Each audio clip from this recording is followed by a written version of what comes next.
اور اسی طرح امت کے اولیاء، اصفیاء، اتقیاء، فقہاء، مفسرین، محدثین، علماء کے حوالہ جات کو بطور تائید لا کر امت کے سامنے اس مسئلے کو حل کر کے رکھ دیا ہے۔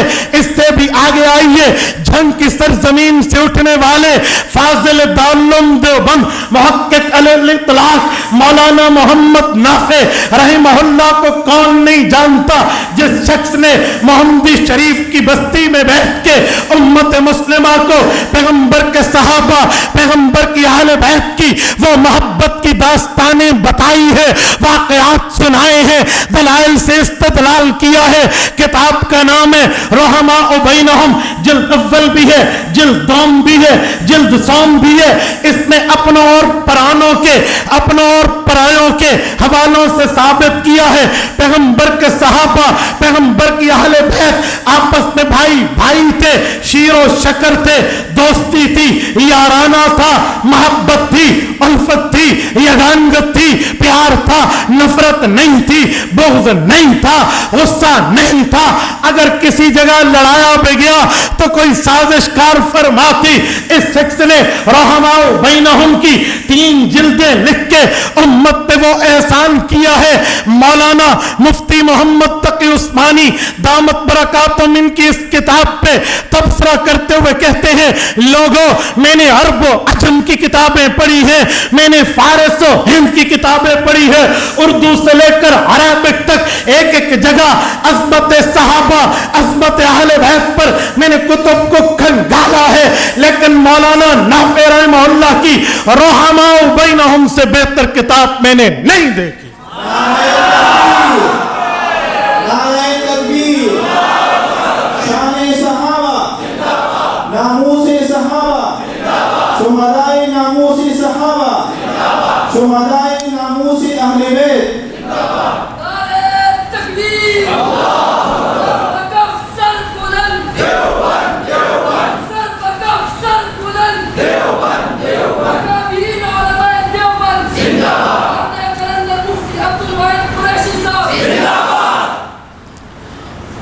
مولانا محمد نافع نے یہاں پر بس نہیں کی، بلکہ اس سے آگے بھی 2 جلدوں میں فوائد نافع لکھا ہے۔ اس سے آگے بڑھ کے سیرت حسنین کریمین لکھی ہے۔ اس سے آگے بڑھ کے سیرت سیدنا علی المرتضی انہوں نے اعتدال کے قلم کے ساتھ لکھ دی۔ اس سے آگے بڑھ کے سیرت امیر معاویہ رضی اللہ عنہ یہ بھی انہوں نے لکھ دی ہے۔ حضرت ابو سفیان اور ان کی اہلیہ کا مقام کیا ہے یہ بھی تحریر میں لائے ہیں۔ حدیث ثقلین پر اعتراضات و جوابات کیا ہے انہوں نے اس پر بھی تحریریں لائے ہیں۔ میرے دوستو اگر اس سے بھی آگے آئیے، میرے شیخ اول سنیے، شیخ العرب والعجم حضرت مولانا عبدالستار توسوی رحمہ اللہ بھی اس پر خاموش نہیں ہے۔ حضرت توسوی رحمہ اللہ نے رہتی دنیا پہ وہ کام کیا ہے۔ مجھے آج بھی توسوی زبان میں ان کا ایک جملہ یاد ہے، وہ کہتے تھے میرا بچڑا یاد رکھی ای دھرتی تے ماں پتر نہیں جایا یہ توسوی دا مقابلہ کر سکے۔ حضرت کا اعلان ہوتا تھا کہ اس دھرتی پر کسی ماں کی کوکھ نے وہ بیٹا نہیں جنا جو عبدالستار توسوی کو دلیل کی دنیا میں آ کر سنی مذہب کا بطلان ثابت کر دے۔ انہوں نے بطلان مذہب شیعہ لکھ کر صحابہ کی چوکی داری کا حق ادا کیا ہے۔ اس سے بھی آگے آئیے، ازالت الشک ان مسئلہ فتق لکھ کے انہوں نے امت کے سامنے صحابہ کرام کی دیانت اور ثقافت کو رکھا ہے۔ خلفائے راشدین کے حوالے سے پرایوں کی کتابوں سے ان کے حق کو ثابت کیا ہے۔ اس سے بھی آپ آگے آئیے تو مرشد العلماء حضرت مولانا یوسف لدھیانوی شہید رحمہ اللہ، شہید خطب نبوت کو اٹھائیے۔ انہوں نے 1100 دارالفتاح سے فتویٰ لیا ایرانی انقلاب کے بارے میں، اثنا عشری کے بارے میں، اور یہ فتویٰ لکھ کر بینات کے خصوصی نمبر میں مولانا لدھیانوی نے شائع کر کے دنیا کو بتا دیا عظمت صحابہ کی چوکیداری کیا ہوتی ہے۔ اگر اس سے بھی آگے آئیے، استاد ذی المکرم محقق الاطلاق Hazrat Allama Khalid Mahmood P H D London رحمہ اللہ، اس کی زبان، اس کے قلم، اس کے استدلال کو قیامت تک آنے والے اہل علم سلامی پیش کرتے رہیں گے۔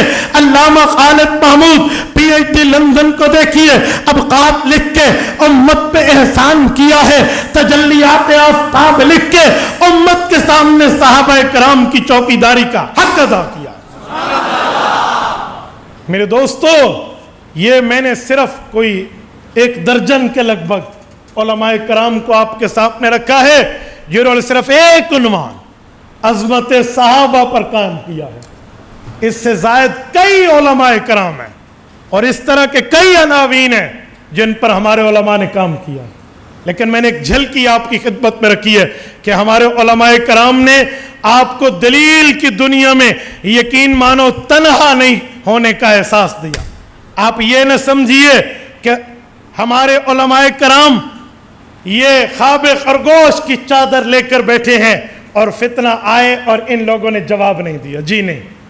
تھوڑا آگے آتے ہیں، حرافضیت کے بعد رضا خانیت کو اٹھائیے۔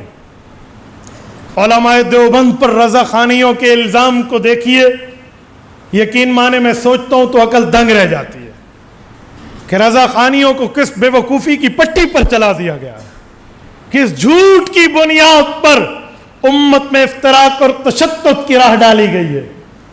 پتہ ہے وہ کیسی بنیاد پڑی تھی، کس طرح ہوا؟ فاضل بریلوی مکہ مکرمہ گئے، وہاں پر پہنچ کر اس فاضل صاحب نے ان لوگوں کے سامنے جھوٹ بولا، مرزا قادیانی کی عبارت کو اٹھایا، ادھر ادھر لگایا، باقی غلط لوگوں کی عبارات کو اٹھایا، ہماری عبارات کو آگے پیچھے قطع برید کر کے لیا اور ایک لائن بنا دی اور دیوبند کا عقیدہ کہہ کر سعودیہ سے جا کر فتویٰ لے لیا کہ یہ بندے تو مسلمان نہیں ہیں۔ اگر عبارت کو توڑنے سے کوئی بندہ کافر بنتا ہے تو نعوذ باللہ نعوذ باللہ نعوذ باللہ، قرآن کریم کی عبارات کو آگے پیچھے کرو تو کفر بن جائے گا۔